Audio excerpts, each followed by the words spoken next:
Honorable Vice President of India, Radhakrishnan ji, Honorable Governor of Andhra Pradesh, Abdul Nazir ji, Honorable CM of Andhra Pradesh, Chandrababu Naidu ji,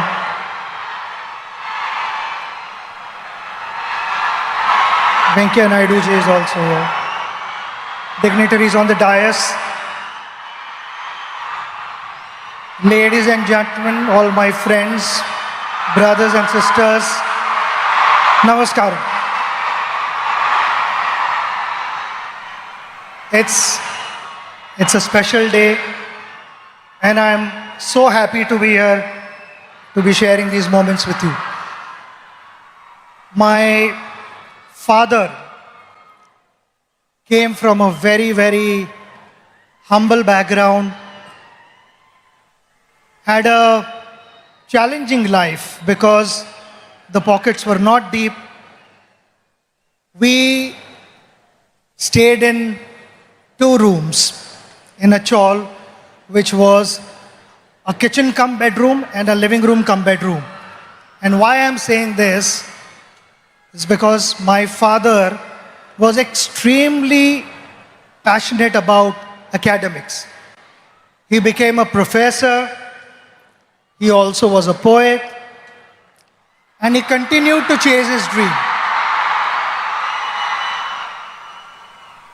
He did not have the best of facilities, but he made the best of what he had. So in those 2 rooms, he found a corner and stood first in BA and MA and won a gold medal. When I was growing up and I watched him, he was extremely gentle, extremely patient with me.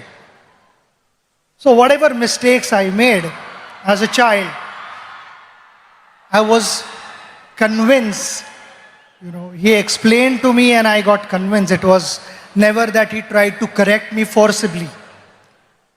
And that created a huge positive impact on me. I learned so many things from him. He was extremely patient. And why I say this? Because when I started playing for India, I bought my own car. I used to love to listen to good music. And most of the times it used to be loud music in the car while I was driving. And my father would be seated next to me, reading his book. Never once did he tell me, reduce the volume, I want to read the book. He was focused and the outside noise did not matter to him. And that's something that I learned from him. Being a good person, it's a practice that every morning you wake up and you remind yourself that you are going to behave in a particular way, which is, I feel, kind of conveys how your parents have brought you up. And that is something which I will always carry for the rest of my life, because that's the impression my father left with me. Awesome, sir. Sachin sir, in both academics and sports, students today face immense pressure to perform. From your experience, how do you deal with this pressure? Pressure is on everyone at every level. You meet any individual in this room, we will have pressure.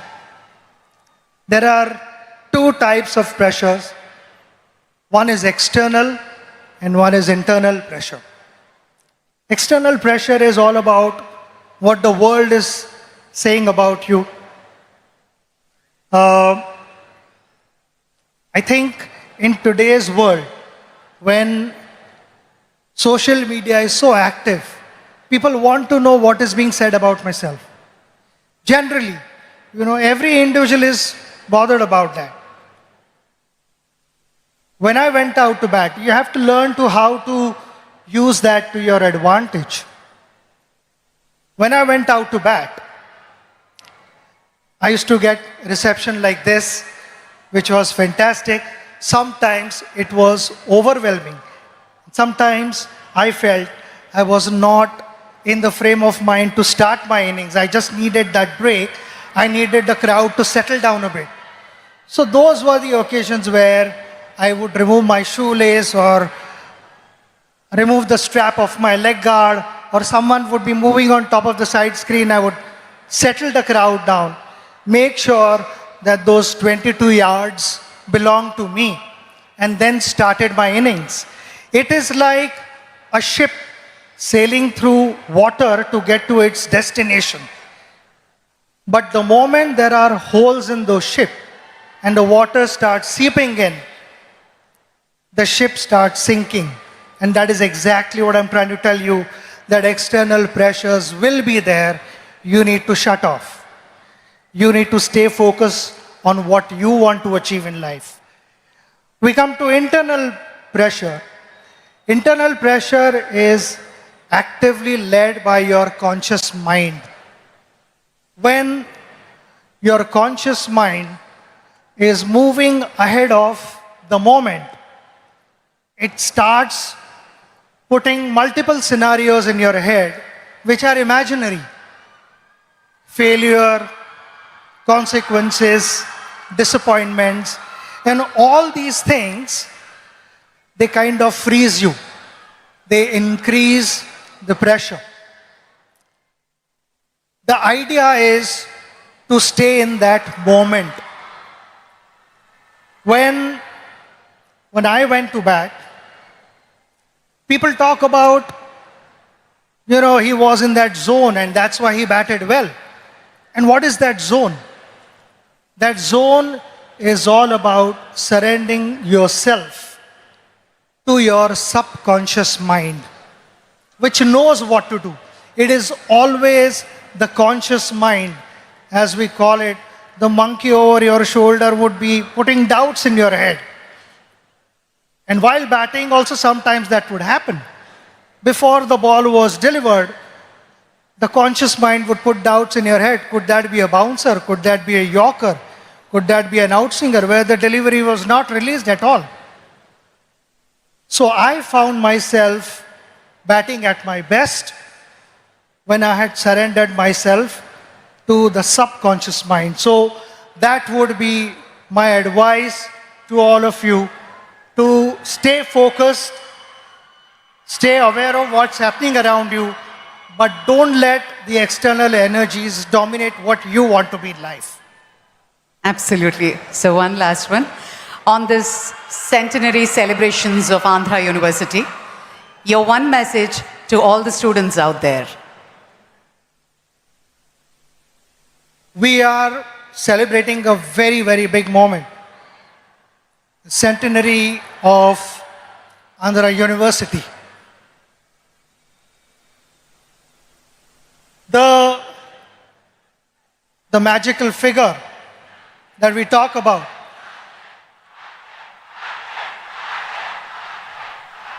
happened